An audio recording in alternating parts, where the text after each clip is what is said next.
And good morning. Today, I'm going to be preserving 30 ears of corn. I know you're supposed to do it the first day that you get the corn, but I didn't unfortunately have enough time. So this corn is 2 days. So today we're gonna process it. I'm gonna can, I think I'm gonna just do 10, which will be 2 rounds of 3.5 hours water bath canning. And then the rest I'm gonna freeze them and we'll just cook them on the grill or something. But let's get straight into the video. All right, so we're taking these, all of the parts that are like crunchy, and we're taking them off. And then when you get to about here, baby. That one's done. Give it to me. One more. Take one more off. So when it gets to like this, I have them like this. They're taking the outer part for me. Then we're gonna just take them gently off like this. And try not to break it because you can use these to make tamales. You can put fish in them. You can do a lot of different things with these husks.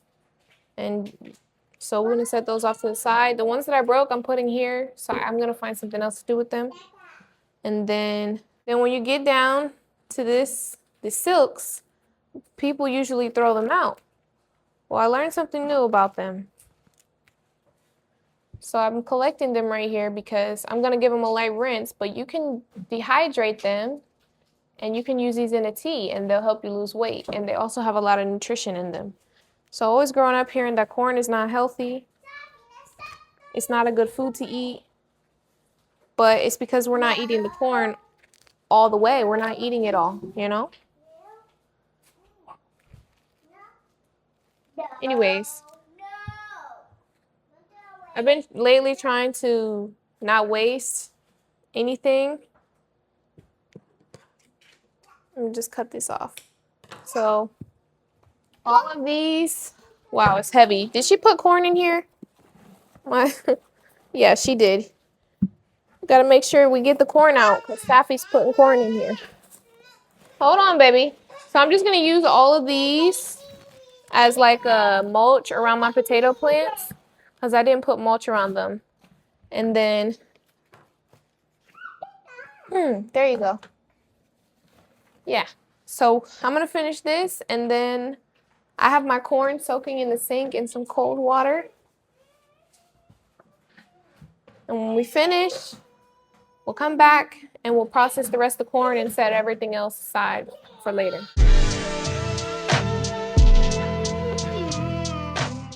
So here's all the corn, all the husks.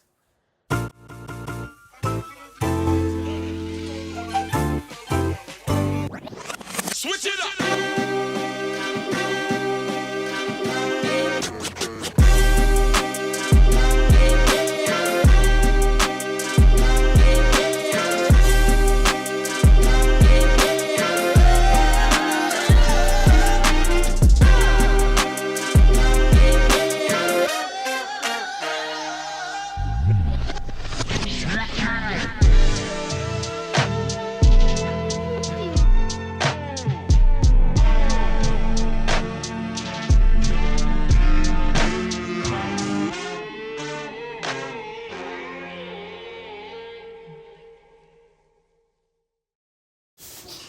So now I finished.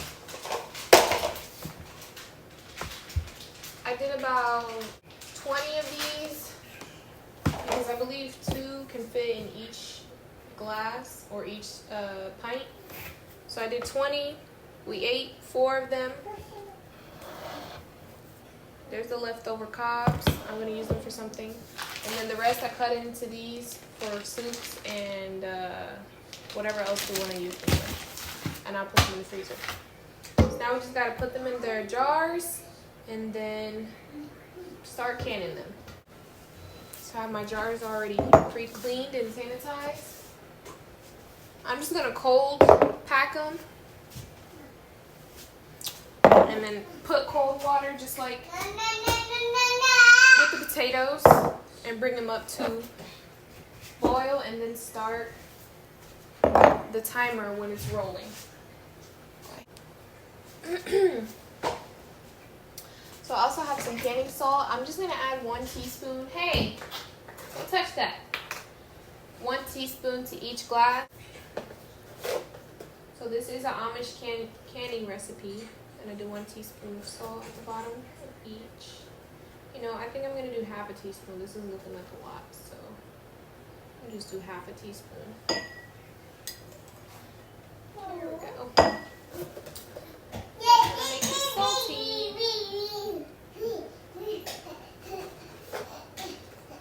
And then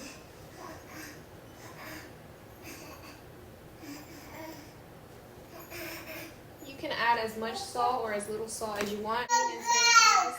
So now let's see. I had to go back and pour out that corn and rinse it out because I forgot. I didn't rinse the corn yet. So I've already rinsed this out really good.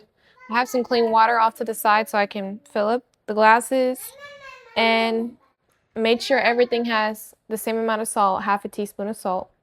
So I also went and got one of these so I could use it to push it down a little bit. So now I'm just finishing filling up these last few glasses. And remember, you want 1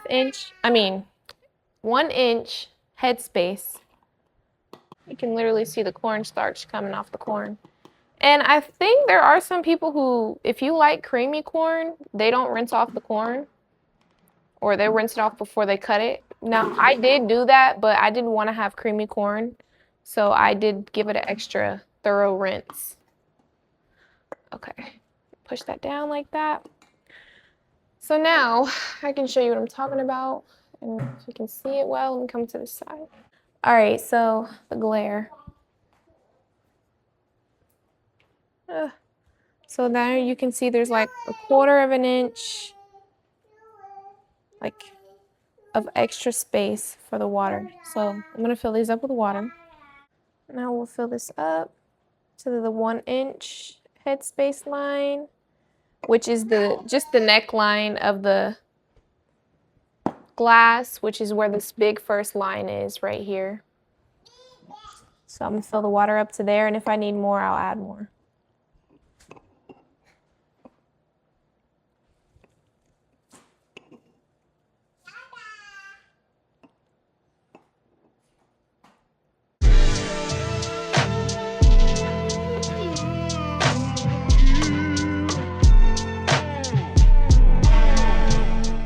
Now I can't find my debubbler because, hey, don't throw nothing away. One of my children has hidden it for me, so, well, I guess I haven't looked. So you just want to go around like this. Get that corn in there. Remove the bubbles, the air in there. You'll see it come into the top, and then you'll see the food will settle in better. So I'm gonna do that. And then you may or may not need to add more water or remove some of the fruit or vegetable.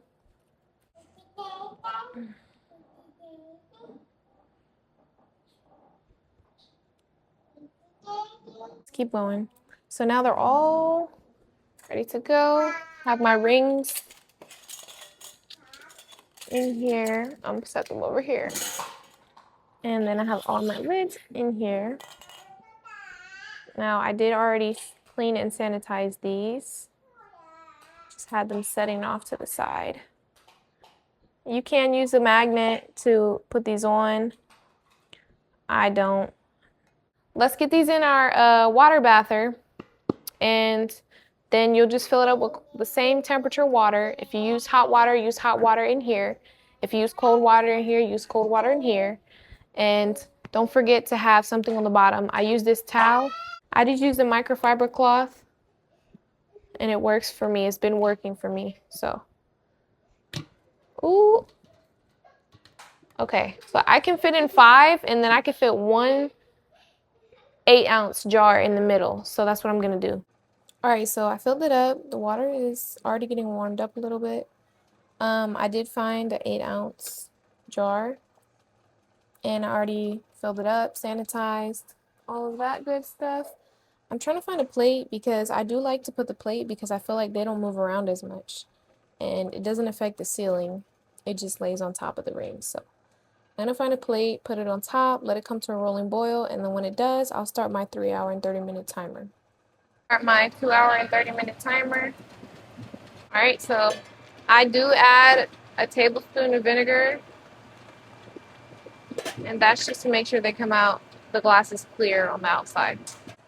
It's 11:37, and I just turned the heat off a few minutes ago.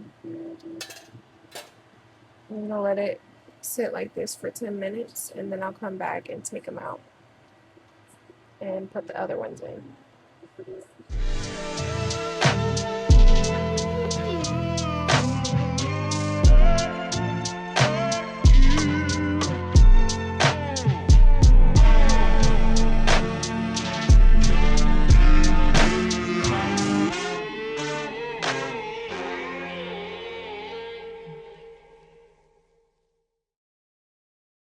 Finally finished canning the corn. This is what it looks like. Oh, this one is still not finished. But when it finally finishes cooling down, it's not, I didn't have too much. It's actually perfect. So, okay. So I got 11 pints out of 20 cobs of corn, and one of them didn't seal properly, but I think it's because, so I think I could have gotten another pint, but I didn't think I was going to be able to fit it, so I fit whatever I could in this little one that fit in the middle, but it didn't seal properly, and I'm fine with that. I tasted the corn. It is very delicious. It's very worth the 3.5 hours for shelf-stable corn through water bathing. Now you can get a pressure canner and do it that way. This is just the way I tried because I heard the corn tastes fresh. It tastes just like it's off the cob, and it's already cooked.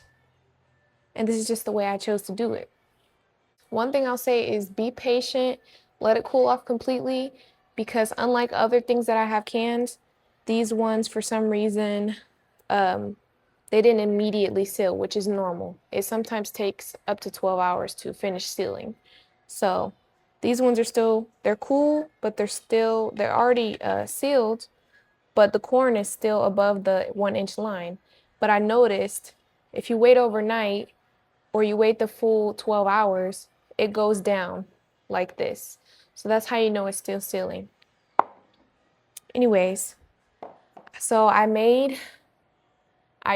these are completely dehydrated. We made some corn silk, dehydrated corn silk for tea for later. I have the corn husks, inner ones in here. I have the outer ones out there in my garden. I made some chicken broth right here with the corn husks, or the cobs, I'm sorry. And this is chicken broth that I'm gonna can later. So these are what the cobs look like now. What else did we do? So I think that's everything. I hope that you enjoyed the video and that you know God loves you. Thank you for watching. I hope you have a beautiful day. If you're interested in seeing what I do with the rest of this broth, then go ahead and like and follow me and put your notifications bell so you can see when I come out with my next video. Alrighty guys, stay resourceful and keep learning. Bye.